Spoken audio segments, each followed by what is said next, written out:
Bro, good. Bakit kita yung lahat sa atin? Okay lang yan? Mafimushkila. Kasi kung gusto ka naman ng babae, kahit sino ka pa eh. Masyaallah. Kalay ito na, kalay. Tawa si Jonas. Oh. Ano? Sino ba ang salafus salih?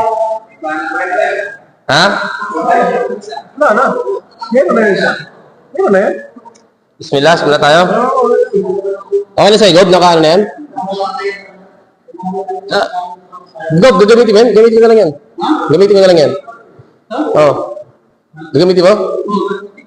Sige. Grabe. Lagay. Sige, dahil lang. Lagay yan eh, lagay. Hindi, dami ano ni Gob eh, no? Lagay yan.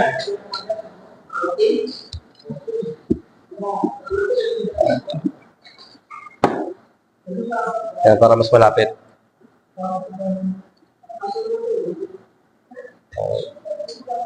Bismillah. Sila tayo. 1, 2. Patay pala ito eh. Patay, wait lang. Okay, 1, 2. Sige, okay lang. Start na yan. Bismillah.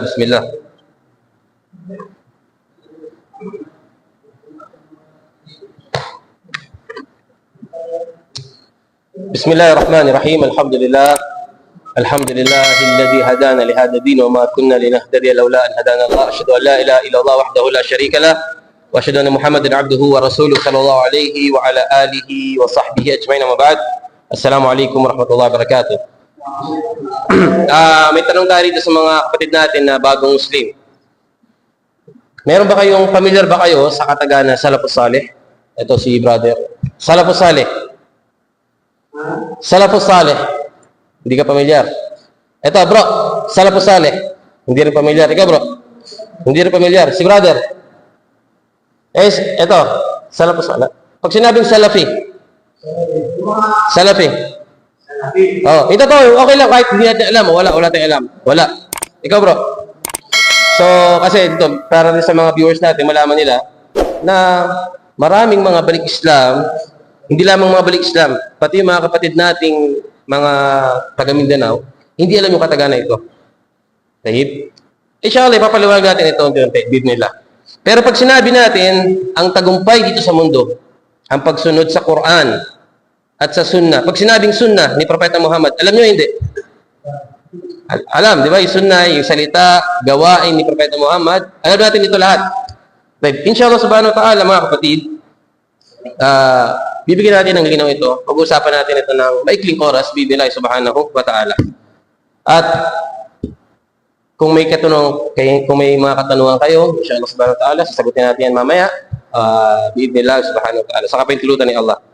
Una, banggitin natin yung hadith na sinabi ni Propeta Muhammad sallallahu alaihi wasallam. Kanyang sinabi, Sataftariq hadhihi iftaraqatil yahud. Ang mga Hudyo, sila ika ay nagkawatak-watak sa bilang na 71. 71 sect. So, 71 sekta yung mga Hudyo. Ang mga Nasara naman, waftaraqatin Nasara. Ang sabi ni Propeta Muhammad sallallahu alaihi wasallam, ala 72 firqa. Ibig sabihin, 72 sekta ang mga Kristiyano. Sa mga Muslim, ito po, sa Islam, sa umma ni Propeta Muhammad sallallahu alaihi wasallam, generally, lahat to. Sa mga Arabo, kasi pag sinabing Arabs, may mga musta'arab, yung original na Arabo at naging Arabo na lamang sila. Ulitin natin. May mga Arabo, yung mga original na Arab, sila yung mga taga-Yemen. Tapos musta'arab, naging Arabo na lamang sila. Pag sinabing naging Arabo, yung salita nila is naging Arabic na lamang. Katulad halimbawa ng Egypt. Kasi sa Egypt, kung pag-aaral natin yung history, ang Egypt, sakop sila ng, anong imperyo yung nakasakop sa kanila? Persian o Rome? Roma, inshallah. Sahih. Yung Syria, yung Sham, sino nakasakop sa kanila? Romans din. Opo, Rome din. Yung Iraq, pati Iran. Persian. So ito yung mga noong unang panahon sa history, sila yung mga namamayagpag na imperyo noong araw.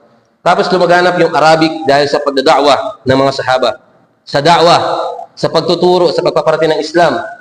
Waalaikumsalam wa rahmatullah. Bro Adil, isa sa akin ha? Jazakallah khair, isang tubig. Barakallahu fik.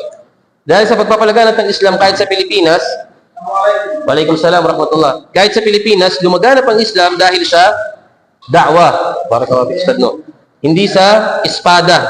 Hindi katulad ng mga mananakop, yung Espanyol, sinakop ang Pilipinas para maging Kristiyano ang ating bansa. Alam niyo yun, mga kapatid? Sinakop nila.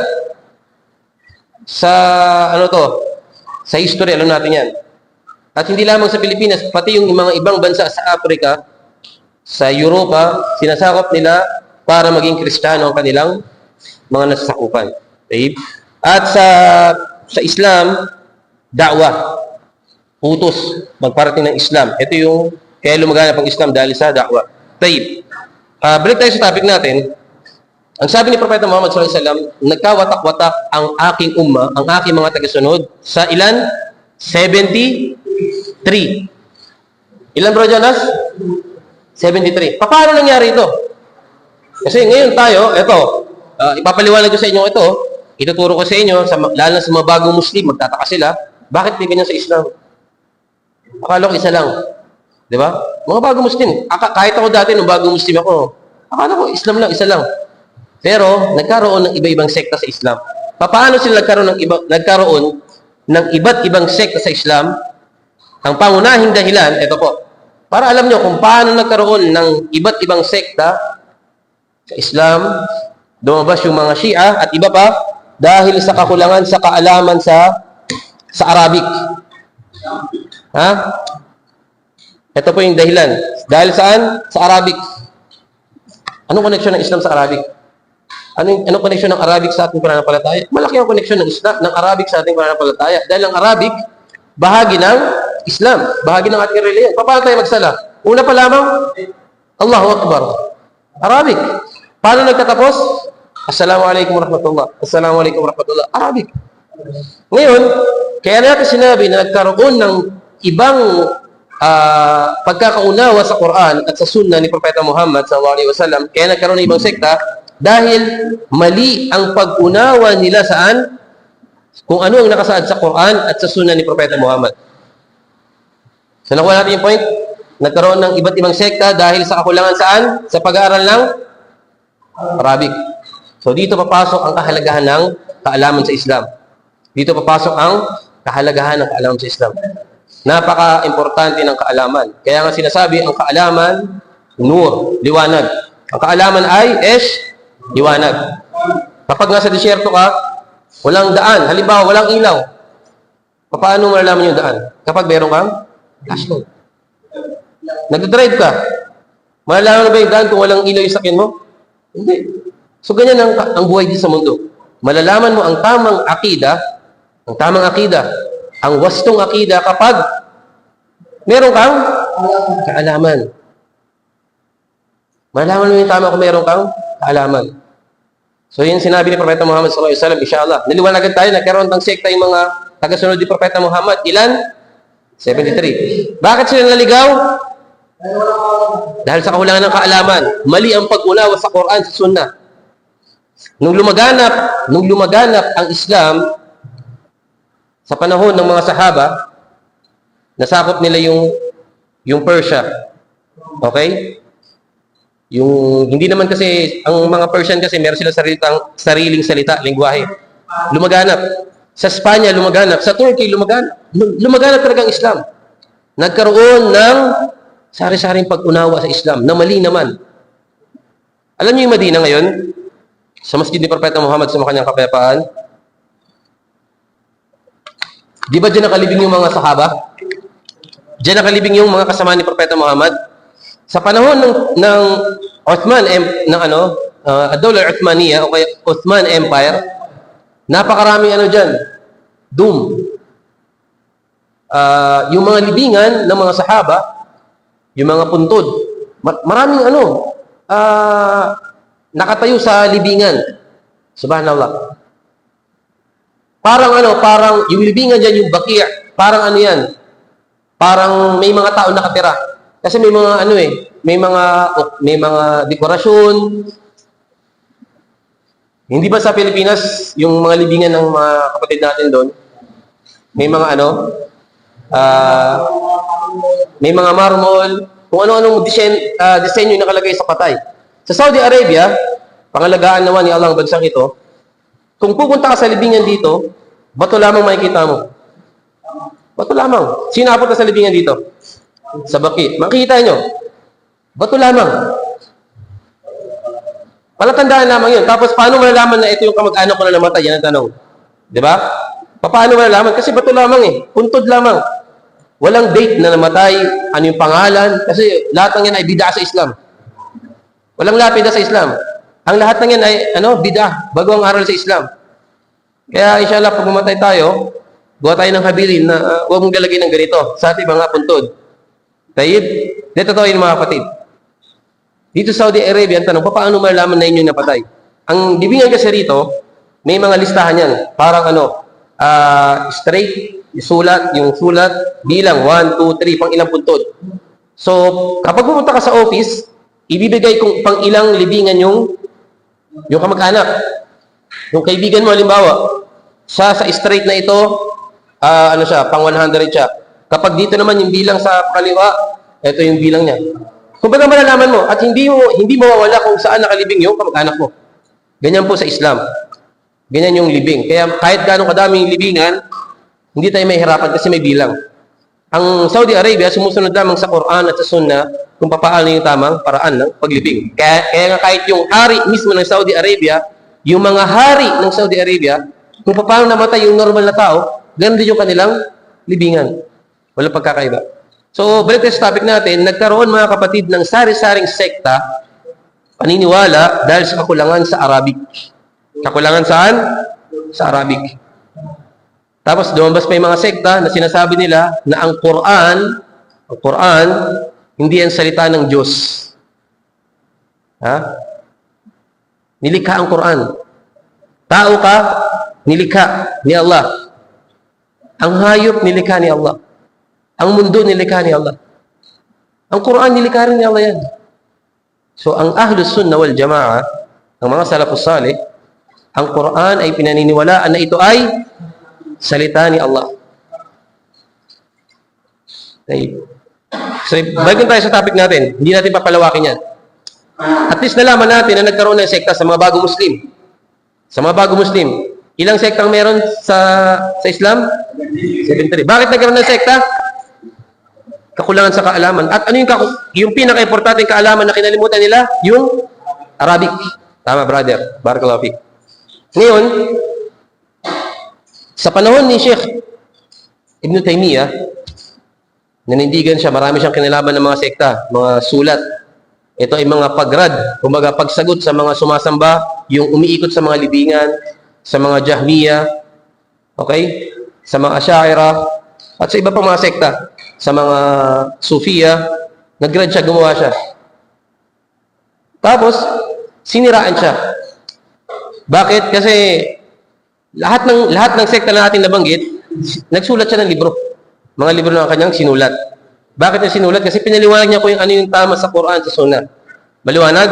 Ipiniliwanag niya lamang kung ano yung nakasaad sa Quran at sa Sunnah. Hanggat sa siniraan siya, tapos kung ano-ano yung sinabi sa kanya ng mga tao, samantalang ang tinuturo niya lamang ay Quran at Sunnah. Ngayon mga kapatid, ang kataga na Salafus Salih, yung mga salaf na tinatawag, sa panahon ni Ibn Taymiyyah rahimahullah nagsimula. Na hanggang ngayon, ang kataga na ito ay ginagamit sa mga tao na sumusunod saan? Sa Quran at sa Sunnah. Tandaan po natin, ang pagsunod sa Quran at sa Sunnah, at kung tawagin ka na ikaw ay sumusunod sa mga Salafus Salih, hindi ka gumagawa ng sekta. Hindi ka gumagawa ng sekta. Ikaw ay sumusunod lamang sa Quran at sa Sunnah. Sumusunod saan? Sa Quran at sa Sunnah.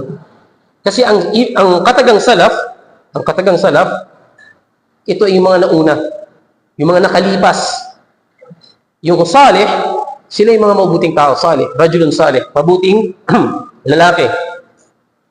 Kaya sinabing salafus salih yung mga mabuting tao. Sila yung mga sahaba, yung mga kasamahan ni Propeta Muhammad SAW, yung 100, yung 300 henerasyon. 300 henerasyon, yung mabubuting henerasyon na yan. Sa panahon ng mga sahaba, Yung sumunod sa kanila, yung tabi'un at tabi'in. Tayyib, maliwanag? Kasi ito yung sinabi ni Propeta Muhammad na mabuting panahon, yung kanyang panahon. At yung sumunod sa tatlong henerasyon na ito. Yung tatlong henerasyon o yung tatlong daang siglo na lumipas pagkatapos si Propeta Muhammad sumakanyang kapayapaan. Sila yung mabubuti. Ngayon, mga kapatid, ang tao na sumusunod sa Quran at sa Sunnah ayon sa pagkakaunawa ng mga salaf, ng mga sahaba, tinatawag na mga salafus salih. Salafi kung tawagin. Pero ang problema lamang dito, alam niyo malaking problema rito? Pinakamalaking problema. Ang ibang tao, nag-aangkin sila na sila ay mga sumusunod sa Quran, sa Sunnah, mga salafi, pero late palagi ng salaf. Late palagi ng salaf. Ang mga salafus salih, mga kapatid, laging nag-uunahan sa salah, partikular ang salatul fajr. Lagi nasa first half. Meron akong guro dito, hanggang ngayon, Sheikh Abdurrahman Alakal. Teacher namin. Alam niyo mga kapatid, tuwing salah, imam siya sa masjid, nagkukutba siya. Never siya nagdala ng cellphone. Iwallah. Bakit di siya nagdala ng cellphone? Kasi ayaw niyang madistract habang siya ay nagsasala. Kapag nasa sala siya, ang puso niya nasa sala. Hindi lamang yung katawan nasa sala, pati puso nasaan? Nasa sala. Ganyan yung mga salafus salih. Tapos may Sheikh pa ako rito. Sheikh Salih As-Sultan. Family na As-Sultan. Tuwing araw ng Jumu'ah hanggang ngayon, sa masjid namin, Ibn al-Qayyim, Jami Ibn al-Qayyim. Kapag 7 a.m. na, ibig sabihin sumikat na yung araw, pwede na magsala ng sunnah. Makikita mo siya nagsasala. Hanggang dumating yung imam sa pagkukutba. Tuwing araw ng Jumu'ah. Tuwing araw ng Jumu'ah. At after ng Salatul Asar, hindi na siya alis ng masjid. Ang ginagawa niya ano? Nagdudua. Kasi sa oras ng Jumu'ah, sa pagitan ng Asar at Maghrib, may dua, may panalangin na katanggap-tanggap kay Allah Subhanahu wa Ta'ala. So nagdudua lamang siya. Ito yung mga salafus salih.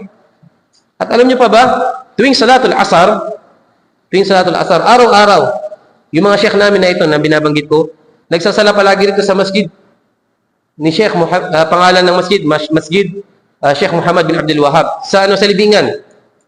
Alam niyo libingan dito sa Buraida? Yung pinakamalaking masjid diyan. Bakit nagsasala ron palagi? Tuwing Salatul Asar, may idea kayo? O di kaya minsan Maghrib. Minsan Salatul Isha. Bakit? Palagi, araw-araw. Kasi may Salatul Janazah ron. Ano yung Salatul Janazah? Yung pagsasala para sa patay. Kasi doon yung libingan, may mga namamatay. Palagi sila ron, nagpapaliksaan sila. Ito yung mga salafus salih. Ito yung ugali ng mga unang tao.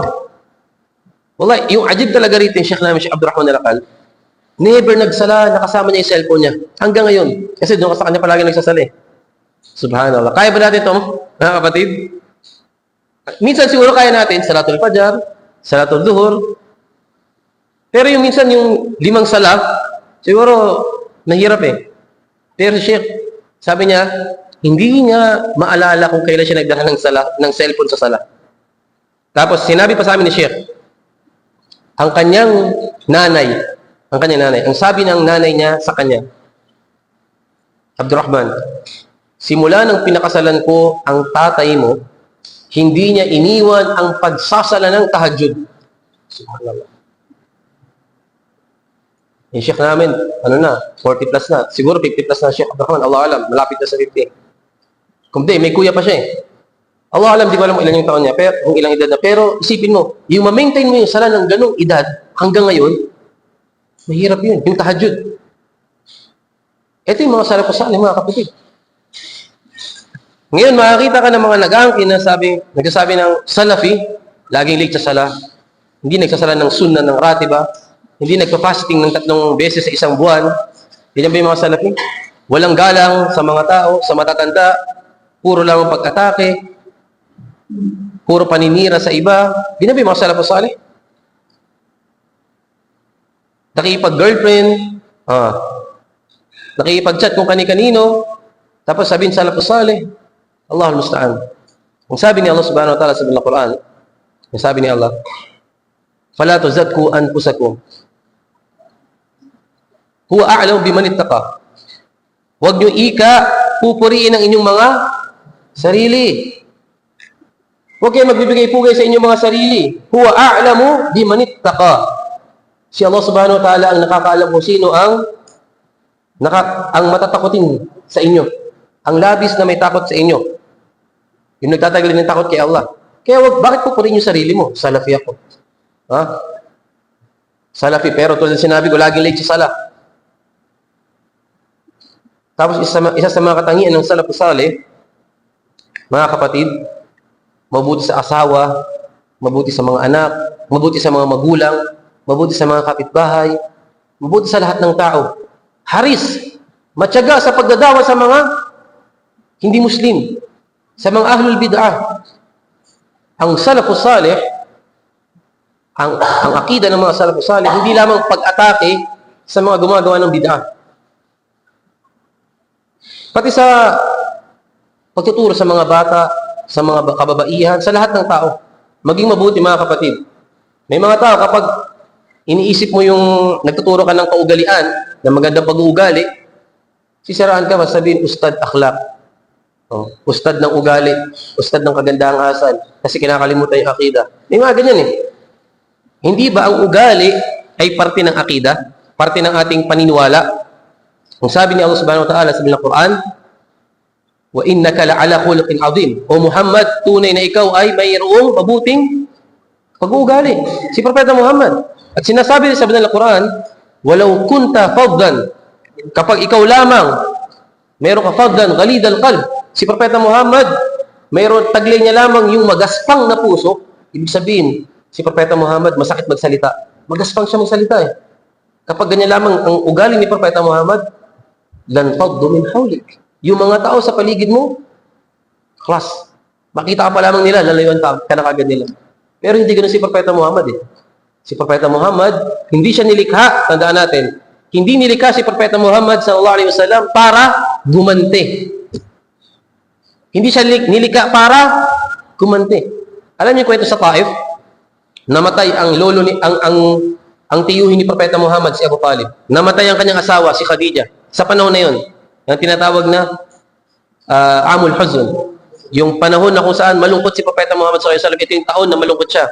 Namatay yung dalawang taga-protector niya dito sa mundo. Si Abu Talib, ang kanyang tiyuhin, at si Khadija, ang pinakamamahal niyang asawa. Namatay. Kasi tinulungan siya, sinuportahan siya, nung bago pa lamang siya naging ihirang na propeta, sinuportahan ng kanilang kayamanan, pinatatag, pinatibay sa salita. Pumunta sa Taif si Propeta Muhammad, nung namatay yung dalawa na ito. Bakit siya pumunta sa Taif? Kasi ang akal ni Propeta Muhammad, siya ay umaasa, batay sa kanyang paniniwala, na yung mga taga-Taif, susuportahan siya sa kanyang da'wah. Maniniwala sa kanyang turo, kanyang da'wah. So ang kanyang dinakwahan una, yung mga ashraf ng Taif. Ibig sabihin yung mga may posisyon sa Taif. Yung mga may katungkulan sa Taif. Okay? Mga may katungkulan. Pero hindi sila naniwala. Nung hindi naniwala, nakiusap si Propeta Muhammad sallallahu alaihi wasallam sa kanila, kung maaari, huwag niyong sasabihin yung sinabi ko sa inyo sa mga tao. Yung mga normal lamang na tao.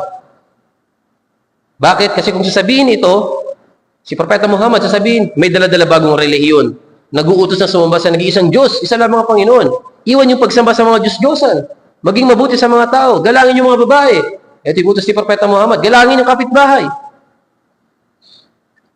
Pagtatangkain siyang patayin. So anong ginawa ng mga ashraf? Tinraidor si Propeta Muhammad. Pinagsabi kung ano yung sinabi sa kanya. Yan si Muhammad, nag-uutos na sumamba sa nag-iisang Diyos. Sinabi saan? Sinabi sa mga bata.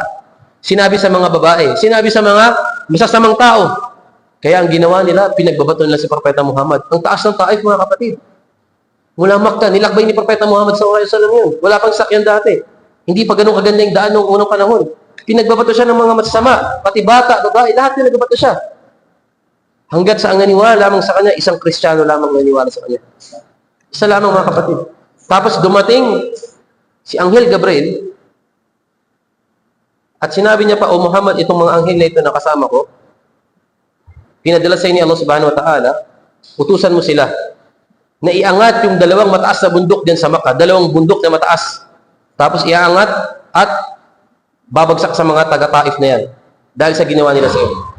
Bilang ganti, kasi lahat ng katawan ni Propeta Muhammad dumugo. Yung buong katawan niya dumugo. Pero, ang sabi ni Propeta Muhammad, tinanggihan niya yung alok na yon. Ang sabi niya, umaasa ako na sa mga tao na yon, sa kanilang mga apo, may magmumuslim at maniniwala kay Allah. Ano nangyari niya sa buong Taif? Muslim lahat. Di ba? Kung gumanti si Propeta Muhammad, gumanti siya sa ginawa nila, siguro walang Muslim sa Taif niyan. Kung baga yung Taif, ano yan? Kung baga bundok lamang, wala na tao dyan. Parang sa Madain Saleh, yung sa, malapit sa, saan ba yung Madain Saleh? Sa Tabuk. Hindi, Tabuk ba yan? Madain Saleh yung ginagawa. Hindi, sa may Madina, yung malapit sa Madina. Yan po ba yun? Basta yung daan na yun, papuntang Al-Ula yun. Yung papuntang Al-Ula. Yung mga tao na pinarusahan doon. Parang gano'n na lamang yung Taif ngayon. Wala sila. Pero alhamdulillah, dahil si Propeta Muhammad, maawain siya, mahabagin, matyaga sa da'wa. Matyaga sa da'wa si Propeta Muhammad. Yung buong Taif ngayon ay mga Muslim. So ganyan dapat tayo mga kapatid sa Islam. Yung mga gumagawa ng bid'ah, nasabi natin kanina, na magkakaroon tayo ng ilang sekta? Gusto mo ba na lahat sila sa impyerno, ikaw sa paraiso? Ganyan ba yung mga salafus salih? Hindi. Ano yung gusto mo sa kanila? Ituwid sila. Ituwid ang kanilang paniniwala. Kausapin sila. Pag-aralin natin. Sabihin mo sa kanila, kapatid, nakalagay ba sa Quran yan? Nakalagay ba sa Sunnah? Pag-usapan natin maigi yan. Kung tama ba yan o mali. Pag-aralan, hindi yung lahat na puro pag-atake sa kanila, hanggat sa lalayo lahat sila sa'yo, walang makikinig sa'yo, walang da'wa naman, walang da'wa mangyayari. Ang gusto natin, mada'waan sila eh. Ang sa atin, mga kapatid, magpahayag ng katotohanan. Ikaw, lahat tayo rito, marami tayong kamag-anak na gumagawa ng bid'ah. Gusto ba natin magkaroon tayo ng gap sa kanila para hindi sila makikinig sa atin? Kasi tayo nag-aral lang sa Saudi, nag-aral sa mga Islamic Center doon, sa mga sheikh doon, sa mga ustad doon. Tapos pagbalik, ito na yung itutuwid natin sila at lalayo sila sa atin dahil iba yung paniniwala natin. Gusto ba natin na ganun? Yung class, malayo na? Hindi, gusto natin mag-gabel sila eh. Kung ayaw nila, ang importante, huwag tayong susuko. Diba? Class, magpahayag tayo. Ituwid sila, mga kapatid sa Islam. Ako, naramdaman ko yung pagiging ligaw. Kasi dati rin akong Kristiyano eh. Naramdaman ko, iba yung pakiramdam kasi yung hindi mo alam yung ginagawa mo dati. Lalo yung mga balik Islam dito. Kumbaga kain, tulog, labas dito, labas doon. Walang direksyon yung buhay. Wala kasing sinusunod eh. Dahil sa paniniwala, na kapag naniwala ka kay Jesus, ano mangyari sa kasalanan mo? Ha? Ligtas ka na. Di ba, Jonas? Paraiso ka na. Pasok ka na kasi si Jesus, inako na yung mga kasalanan eh. Kaya kahit lalaki sa lalaki, pasok kayo sa paraiso. Babae sa babae, pasok sa paraiso. Magdroga, anong kasalanan gawin mo, class? Paraiso lahat. Sa langit lahat. Pero maling paniniwala yun. At ngayon, Muslim na tayo, gusto natin yung mga tao ay maligtas. Di ba? Gusto natin maggabayan sila. Kung paano inutos ni Allah ang pagdadawa, ni Propeta Muhammad sallallahu alaihi wasallam ang da'wa, yung yapak natin. Yung yapak natin. Si Propeta Muhammad, sa kanyang kapayapaan, ang sabi ni Aisha, inshallah, last tayo, no? Last 5 minutes. Kasi si Gob, gusto na maglaro ni Gob, yun. Nanginig na yun pa eh.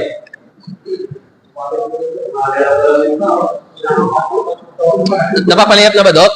Dok Daligob? Ang sabi ni Aisha, mga kapatid, pakinggan nyo ang sabi ni Aisha, radhiyallahu anha, kung ang unang bumaba sa Quran, huwag kayong magsugal. Huwag kayong gumawa ng kahalayan. Okay? Huwag kayong gumawa ng ganito, haram. Huwag kayong, kumbaga, puro pagbabawal lahat. yung mga Arabo, nung unang panahon, alam niyo mga kapatid yung ugali nila, kapag meron silang yung mga babae, alipin lamang nila. Wala silang pakialam sa babae. Wala sa kanilang karapatan yung babae. Kaya alhamdulillah, nung dumating ang Islam, nagkaroon ng karapatan yung babae. Nagkaroon sila ng mana. Noong unang panahon, walang mana yung babae. Ngayon, may mana sila.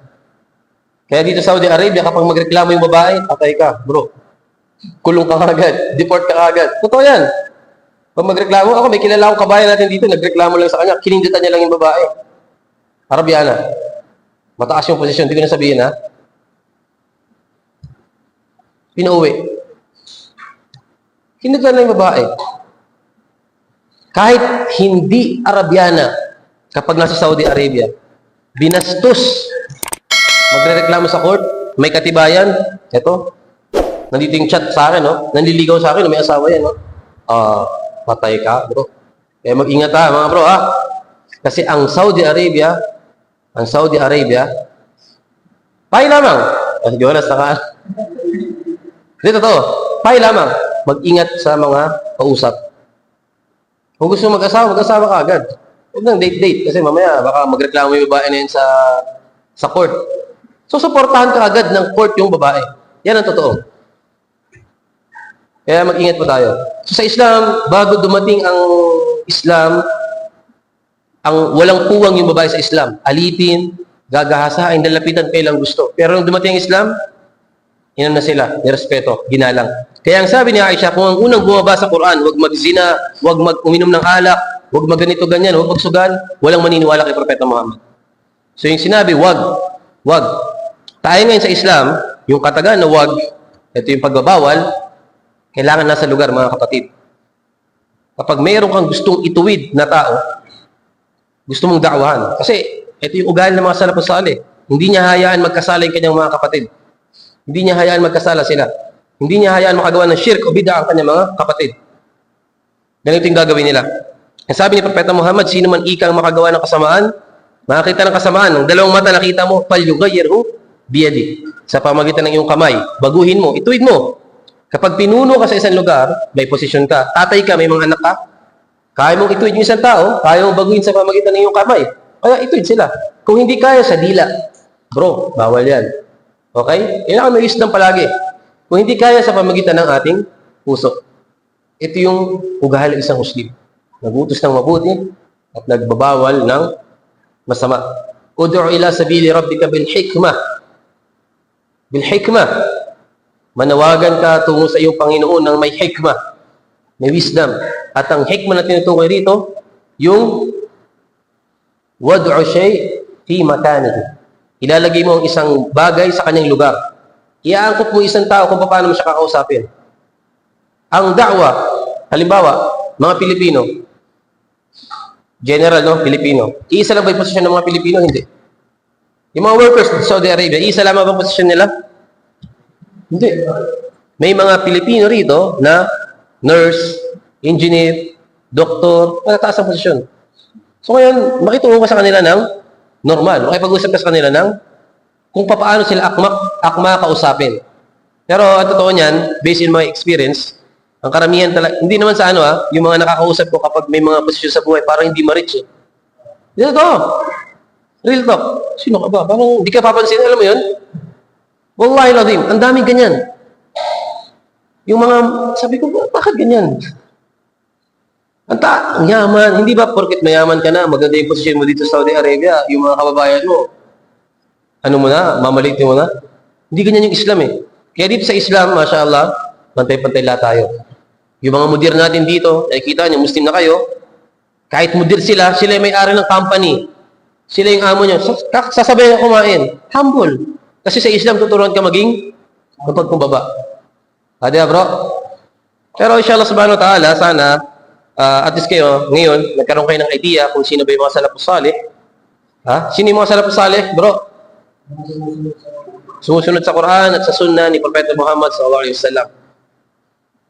Kung gusto mong tawagin Salafi, walang problema ron. Pero at tulad ng sinabi ko, huwag kang mag-aangkin na ikaw ay Salafi kung masama ang ugali mo. Tandaan natin, si Propeta Muhammad sallallahu alaihi wasallam, tinanong siya Tandaan natin yung hadith na ito. Ya Rasulullah, ano ang masasabi mo sa babae? Sa babae na nagsasala ng mga sunnah, tahajjud sa gabi. Ibig sabihin, 5 times magsala, tapos nagsasala pa ng tahajjud. Tapos nagpa-fasting sa araw. Kumbaga, nagpa-fasting ng mga sunnah, hindi lamang sa Ramadan.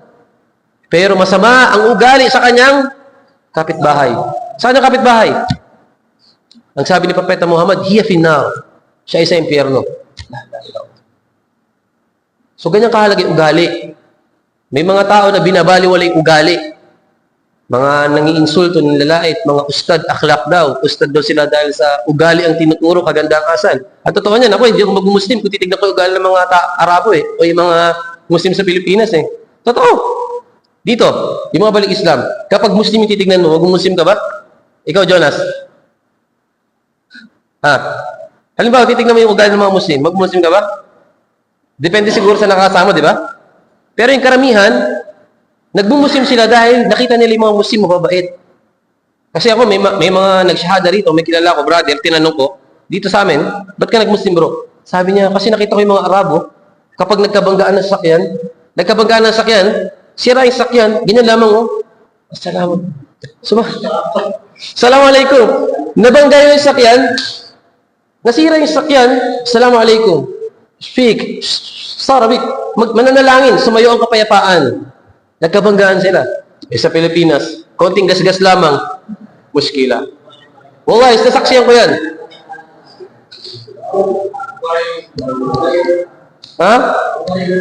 Babarilan na. Kasi ako dati, nagrenta ko ng sakyan din sa Pilipinas, nabangga yung sakyan, gasgas lang. Galit na galit, ganun. Bakit ganyan? Nagdadabog. Sabi ko, magkano ba? Babayaran ko na, tama na. Subhanallah, saksiyan ko yun. So yung brother na nag-Muslim siya dahil saan? Dahil sa ugali. Yung mga nagkatrabaho sa kasambahay dito, nag-Muslim sila dahil sa ugali ng kanilang amo. Pero maraming tao rito na nag-Muslim sila, alhamdulillah, dahil sa nakikita nila yung ugali. Yung iba naman, nag-Muslim sila dahil pinag-aralan nila yung Islam. Hindi nila tinignan yung Islam sa ugali ng tao. So ngayon, alhamdulillah, nagkaroon tayo ng idea kung sino yung mga salafus salih. Sila yung mga tao na naninindigan sa doktrina, tamang doktrina sa Quran at sa Sunnah, sa pagkakaunawa ng mga sahaba, ng mga sumunod sa mga sahaba, yung mga tabi'in, sila yung mga salafus salih. Maliwanag mga kapatid, at yung salafus salih, hindi lamang sa aqida, hindi lamang sa doktrina. Sa pagsamba, ganun. Sa pagkain, ganun. May mga tao nagsasabi ng salafus salih, pero bro, ang original ng pagkain, halal. Lahat ng tatay ng Kristiyano, halal. Totoo yun, halal. Kaya magsabi ka lang ng bismillah, class halal na yan. May mga ganun. Hindi na magtatanong kung ano ba yung niluto dyan. Yung mantika na ginagamit, iisa lang ba? Kasi sabihin nila, magbismillah ka lang bro, okay lang. Tapos sabihin, salafus salih. Ang mga salafus salih, may ingat sa pagkain. Tapos yung iba ba, salafus salih, laging late sa sala. Ganyan ba yung salafus salih? Hindi, mga kapatid. So, sa atin, ang iba kasing tao, alam niyo yun, sa mga bago Muslim dito, ang iba kasi, kinukondisyon nila bago ka mag-lecture, bago ka magturo, bago ka mag-da'wa na magsabi ka na ikaw ay Salafi. Which is mali ito. Kapag namatay ka ba, tatanungin ko ba sa iyong libingan, Salafi ka? Ano yung tatanungin sa'yo kapag namatay ka? Ha? Sa kabilang buhay, kapag tatanungin tayo ni Allah, anong una itatanong sa atin? Anong una itatanong sa atin? Sa karapatan ni Allah, salat. Lahat tayo, inshallah, sumusunod sa mga salafus salih. Nila, lahat tayo sumusunod sa mga salafus salih. Sa doktrina, sa aqida, hindi lamang sa aqida, sa ugali. Hindi lamang sa ugali, pati sa pagsamba. Kung paano sila nagsala, nag-ayuno, nag-hajj. Sa kaalaman, pakikitungo sa mga tao. Tulad ng sinabi ko mga kapatid, punta kayo sa masjid namin dyan, sa Mesa sa Buraida. Yung sheikh namin, hanggang ngayon, magsasala, makita kayo, walang cellphone. Hindi nag-cellphone. Yan yung mga salafus salih. Biyayaan nawa tayo ni Allah subhanahu wa ta'ala ng tamang kaalaman, tanggapin na nawa ni Allah subhanahu wa ta'ala sa atin, ang ating mga mabuting gawa. Wallahu a'lam, sallallahu alaihi wa sallam ala nabiyina Muhammad wa ala alihi wa sahbihi ajma'in. Assalamualaikum warahmatullahi wabarakatuh. May mga tanong ba yung mga kapatid natin, bro? O basketball na?